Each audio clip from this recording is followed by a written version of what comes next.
On vous a déniché un produit un petit peu particulier, un produit atypique, allons-nous dire. Ça s'appelle Pipo, et c'est Sébastien qui nous en parle dans un instant.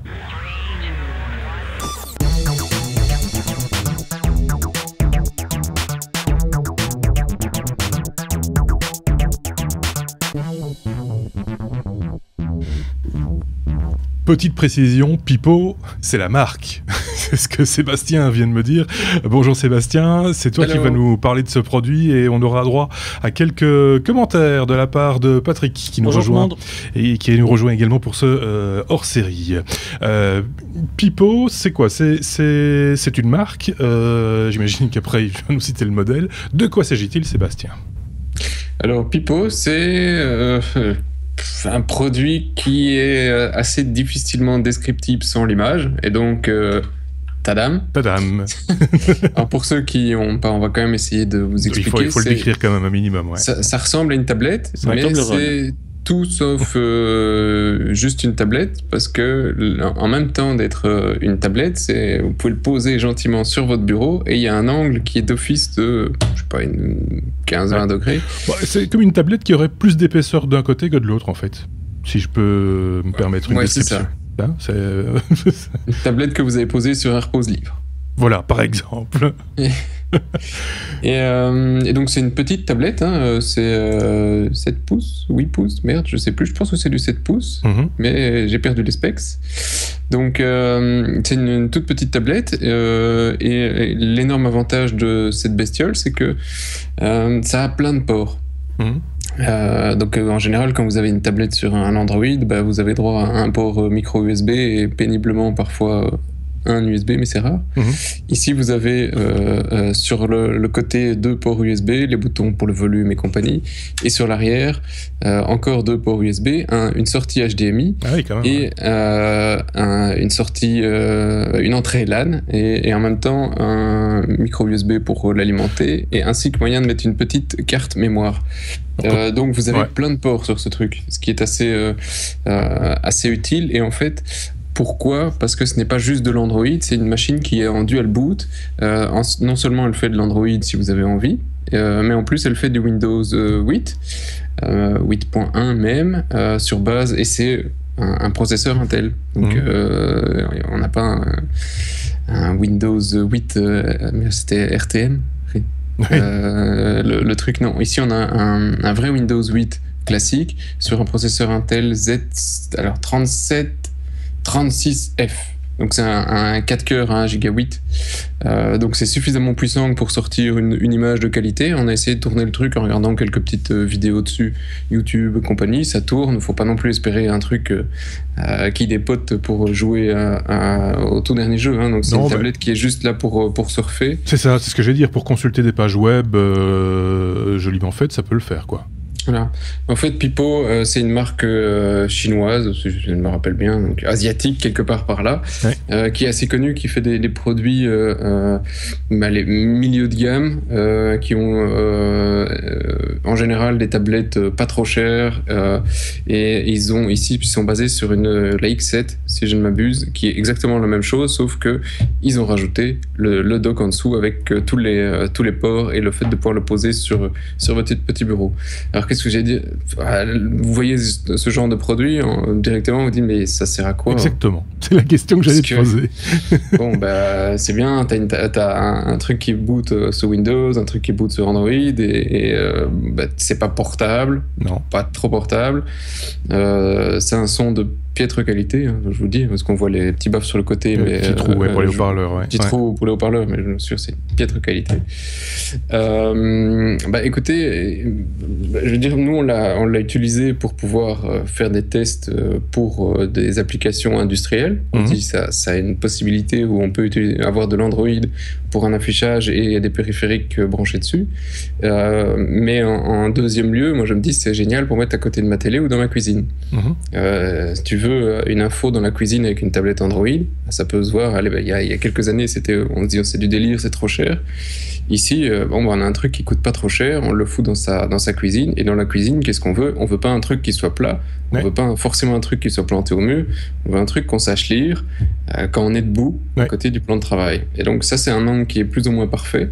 Parfait pour mettre aussi à côté de la télé pour faire un 2 écrans. Et là, on utilisera plutôt la version Windows 8 parce que la sortie HDMI permet de faire du Full HD alors que l'écran lui-même est plutôt limité en résolution. Et donc, vous allez pouvoir contrôler éventuellement ce que vous tapez sur l'écran avec un petit écran. D'ailleurs, c'est pas forcément génial vu que c'est câblé, ça doit être à côté de la télé, mais ça peut être donc ça peut être un contrôle pour ça. Donc il y a moyen d'en faire quelques trucs. Faut voir pourquoi vous voulez l'utiliser. Moi, je veux dire que pour ce prix-là, je suis capable d'en mettre un dans ma cuisine pour pouvoir aller sur Internet, regarder une recette rapidement sans devoir dégainer le smartphone ou. Posons peut-être la question à Patrick. Patrick, tu vois l'appareil, tu vois ce qu'il peut faire. Oui, je vois ce qu'il peut faire. Maintenant, j'ai une question parce que ça risque vraiment d'être transportable, vraiment très portable. Au niveau, tu as une batterie intérieure, quelle autonomie, parce que je vois plein de ports aussi. Je vois une grosse antenne Wi-Fi, donc je suppose qu'au niveau captation du Wi-Fi, tu es vraiment sur quelque chose d'assez exceptionnel. Donc voilà, toutes ces petites questions-là. Plein de questions. Non, en fait, non, batterie, ils auraient pu, il y a la place pour, on l'a démonté, hein, je pense qu'il y a Marc, je sais pas si on a déjà passé la photo pour ceux qui nous regardent, mais on a démonté la bestiole. Non, Marc, je pense qu'on a le premier slide, non, le deuxième.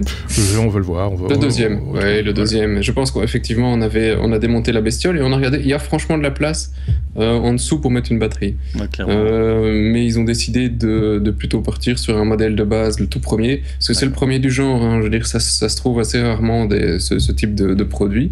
Et donc, ils sont partis en version low cost, parce que le prix est franchement justement, c'est ce que j'étais en train de me dire, c'est le genre de choses qu'on pourrait aisément, enfin, avec ce qu'on connaît comme matériel actuellement, fabriquer soi-même. Un écran 7 pouces, c'est plus qui coûte très très cher. Des cartes de ce genre-là, j'imagine qu'on peut en trouver relativement facilement. Enfin, bref, est-ce que ça vaut le coup de l'acheter ou est-ce que ça vaut plutôt le coup de le fabriquer? C'est un peu ça ma question.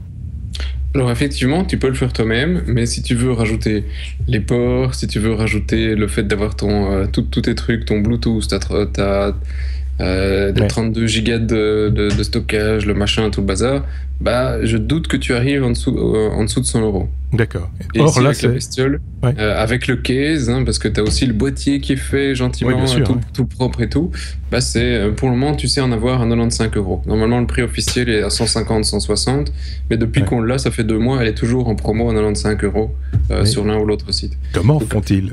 95 balles, c'est rien. Et dans ces 95 francs, enfin, euros. Ouais, c'est le syndrome grec, c'est pas grave, ça va passer. Voilà. Dans ces 95 €,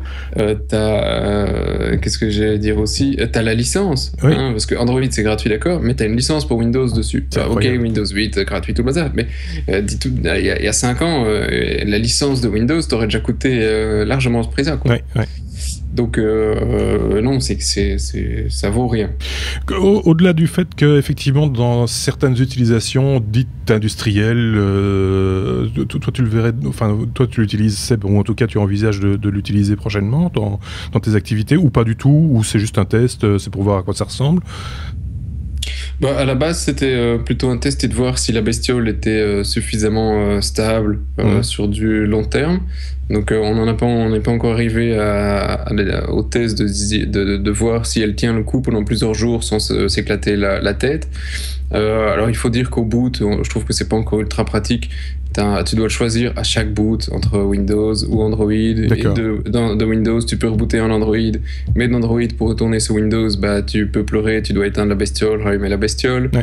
Ou la première fois qu'on l'a booté sur Windows, il a fait un update qui a planté. D'accord. Et il a fallu 2 heures pour que le Windows fasse un rollback pour revenir. Alors là, je veux pas incriminer la bestiole. Hein. Il y a des portables de marques renommées qui, à leur première mise à jour de Windows, s'éclatent aussi comme des merdes.